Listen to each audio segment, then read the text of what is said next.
সিনেমার কোনো দৃশ্য নয়, ফিলিস্তিনের উপর ইসরায়েলি বাহিনীর এমন গণহত্যার দৃশ্য বাস্তব। গাজা ইস্যুতে এরই মধ্যে সরব হয়েছেন দেশের শীর্ষ নায়ক থেকে শুরু করে নায়িকা পরিচালকরা। শাকিব খান নিজের ফেসবুক অ্যাকাউন্টে লিখেছেন, গাজা শুধু একটি ভৌগোলিক নাম নয়, এটি যেন আজ নির্যাতিত মানুষের প্রতীক। দুঃখজনক হলেও বাস্তবতা হচ্ছে সৃষ্টিকর্তার কাছে প্রার্থনা করা ছাড়া আর কিছুই করতে না পারা। তাদের পাশে আছি ভালোবাসা, সংহতি আর শান্তির প্রত্যাশায়। এদিকে দাগি ছবির এক বিশেষ প্রদর্শনীর আগে ফিলিস্তিনে ইসরায়েলের চালানো গণহত্যার প্রতিবাদ স্বরূপ কথা বলার পাশাপাশি দাঁড়িয়ে 1 মিনিট নীরবতা পালন করে উপস্থিত শোবিজের শিল্পী নির্মাতারা। সবকিছুই উনি ভেবে রাখেন, ওনার ডিসিশন। আমরা শুধু নিজেদের সহাবস্থান থেকে দোয়া করতে পারি এবং আমরা প্রবলভাবে দোয়া করতে পারি, এবং যার যার অবস্থান থেকে আমার মনে হয় এটা আমরা তীব্র নিন্দা জানাই। যা ঘটছে প্রতিবাদ করা উচিত এবং দোয়া করা উচিত। যার যার সহাবস্থান থেকে আমার মনে হয় দোয়া করা উচিত। আমি ব্যক্তিতমা বা আমি বিং এ মুসলিম, আমি অলওয়েজ এটার পাশে আছি, তাদের পাশে আছি, এবং যারা এটার আসলে প্রতিবাদ জানাচ্ছে না তাদেরকেও তো অবশ্যই ধিক্কার জানাই। আমি সারা পৃথিবীর যুদ্ধের এগেইনস্টের একজন মানুষ। পৃথিবীর যেখানেই বোম মারা হোক, যেখানেই গুলি করে মানুষ হত্যা করা হোক, তার প্রতিবাদ আমি ব্যক্তিগতভাবে করতে চাই।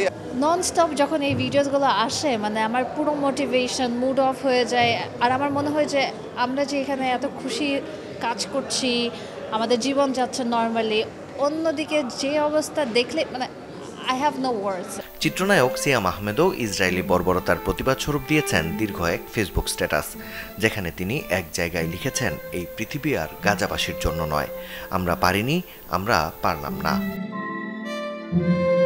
ঢালিউডের আরেক চিত্রনায়ক আরিফিন শুভ লিখেছেন, গাজার আকাশের যে ধোঁয়া আর অশ্রুর বৃষ্টি, সেই নিষ্ঠুরতার বিরুদ্ধে আমরা শুধু প্রার্থনা করতে পারি, কাঁদতে পারি আর চিৎকার করতে পারি।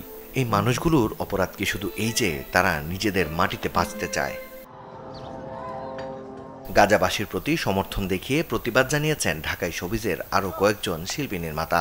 মানুষ এবং অমানুষের মধ্যে আসলে পার্থক্য খুঁজে পাওয়া আজকাল মুশকিল হচ্ছে, কারণ যারা মারা যাচ্ছেন তারাও মানুষ, যারা মারছেন আমি জানি না তারা আদৌ মানুষ কিনা, কিন্তু এটা অবিলম্বে এটার বন্ধ চাই এবং এটার বিচারও আমি চাই। ফেসবুকে যখন এই ছবিগুলি আসে বা নিউজে যখন বলতে থাকে, আমি স্কিপ করি, আমি দেখতে চাই না, আমার ভালো লাগে না, আমি নিতে পারি না। ভাবতেই পারি না যে এই বাচ্চাগুলা এরকম একটা ভয়ঙ্কর ঘটনা ঘটছে। সারা পৃথিবীতে মানুষ এগিয়ে আসা উচিত এবং সাপোর্ট করা উচিত। কি বলবো, হামলা বলি বা তারা যে দুরবস্থায় আছে দেখি, বা আমরা আমাদের জায়গা থেকে শুধু আল্লাহর কাছে প্রার্থনাই করতে পারি যে আল্লাহ যাতে আমাদের পৃথিবীটাকে একটু সুস্থ করে দেয়। অভিনেত্রী জয়া আহসানও একাধিক পোস্টে সমর্থন জানিয়েছেন গাজাবাসীর প্রতি।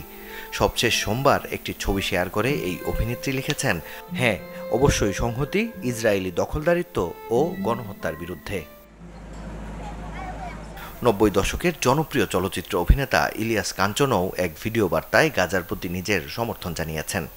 আমি মনে করি যে আপনারা সকলে আসুন, আমরা অন্তত মুসলমান হিসাবে কিয়ামতের আগে, মৃত্যুর আগে অন্তত আমরা এদের পাশে দাঁড়াই।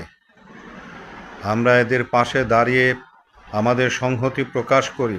এছাড়াও গাজা ভূখণ্ডে দখলদার ইসরায়েলি বাহিনীর অব্যাহত বর্বর হামলার প্রতিবাদে সরব হয়েছেন দেশের শোবিজের আরও অনেক পরিচিত মুখ।